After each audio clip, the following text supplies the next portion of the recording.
ನಮಸ್ಕಾರ ಎಲ್ಲರಿಗೂ. ಇವತ್ತಿನ ವಿಡಿಯೋದಲ್ಲಿ ಮಾವಿನ ಹಣ್ಣಿನ ಕಾಯಿರಸ ಹೇಗೆ ಮಾಡೋದು ಅಂತ ಹೇಳ್ತೀನಿ. ಇದಕ್ಕೆ ಮಾವಿನ ಹಣ್ಣಿನ ಮುದ್ದೊಳಿ, ಸಿಹಿ ಹುಳಿ ಅಂತಲೂ ಹೇಳ್ತಾರೆ. ಇಲ್ಲಿ ಒಂದಿಷ್ಟು ಕಾಟ್ ಮಾವಿನ ಹಣ್ಣನ್ನು ತಗೊಂಡು ಇದರ ಸಿಪ್ಪೆ ತೆಗಿತಾ ಇದ್ದೀನಿ.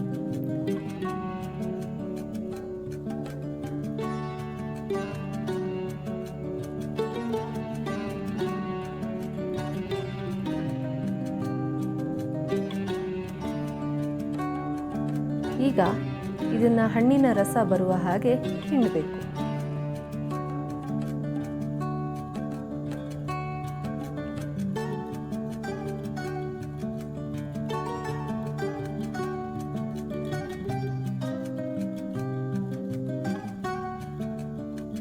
ನಂತರ ಒಂದು ಬಾಣಲೆಯಲ್ಲಿ ಹಿಂಡಿರುವ ಮಾವಿನ ಹಣ್ಣನ್ನು ಹಾಗೂ ಸ್ವಲ್ಪ ನೀರನ್ನು ಹಾಕಿ ಮೀಡಿಯಂ ಫ್ಲೇಮಲ್ಲಿ 5 ನಿಮಿಷ ಕುದಿಸಿ.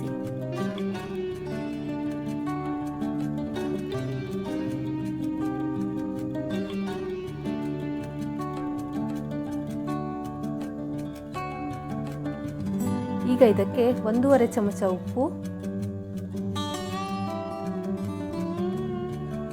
3 ಚಮಚ ಬೆಲ್ಲ ಹಾಕ್ತಾ ಇದ್ದೀನಿ. ಒಂದು ವೇಳೆ ಮಾವಿನ ಹಣ್ಣು ತುಂಬ ಹುಳಿಯಾಗಿದ್ರೆ ಇನ್ನೂ ಸ್ವಲ್ಪ ಬೆಲ್ಲ ಹಾಕ್ಬೋದು. ಇದನ್ನು ಬಾಯ್ಲ್ ಆಗೋಕ್ಕೆ ಬಿಡಿ.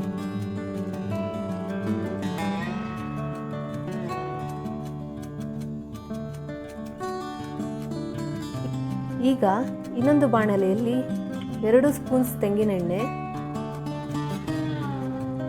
1 ಸ್ಪೂನ್ ಕೊತ್ತಂಬರಿ ಬೀಜ, ಅರ್ಧ ಸ್ಪೂನ್ ಕಡಲೆಬೇಳೆ, 1/4 ಸ್ಪೂನ್ ಮೆಂತ್ಯೆ, 1 ಸ್ಪೂನ್ ಸಾಸಿವೆ, ಅರ್ಧ ಸ್ಪೂನ್ ಜೀರಿಗೆ,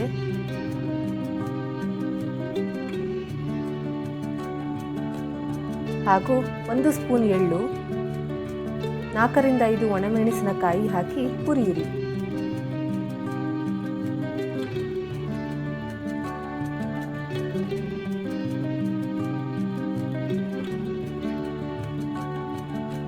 ಇದಕ್ಕೆ 1 ಚಿಟಿಕೆ ಇಂಗು ಹಾಕಿ ಫ್ರೈ ಮಾಡಿ.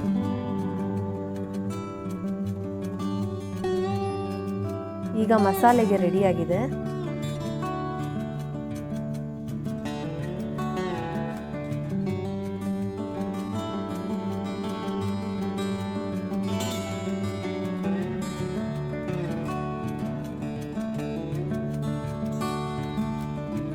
ಈಗ ಒಂದು ಮಿಕ್ಸಿ ಜಾರ್ಗೆ 2 ಮುಷ್ಟಿ ತೆಂಗಿನ ತುರಿ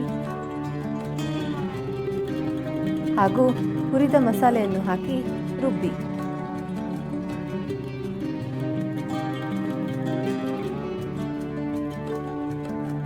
ಈಗ ಇದನ್ನು ಕುದಿಯುತ್ತಿರುವ ಮಾವಿನ ಹಣ್ಣಿಗೆ ಹಾಕಬೇಕು.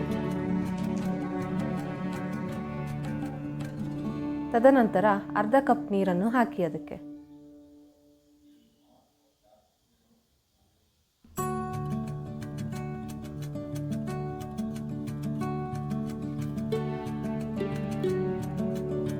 ಇದಕ್ಕೆ ಅರ್ಧ ಚಮಚ ಅರಿಶಿಣವನ್ನು ಹಾಕಿ. ಇದನ್ನು 5 ರಿಂದ 10 ನಿಮಿಷಗಳ ಕಾಲ ಲೋ ಫ್ಲೇಮಲ್ಲಿ ಕುದಿಸಬೇಕು.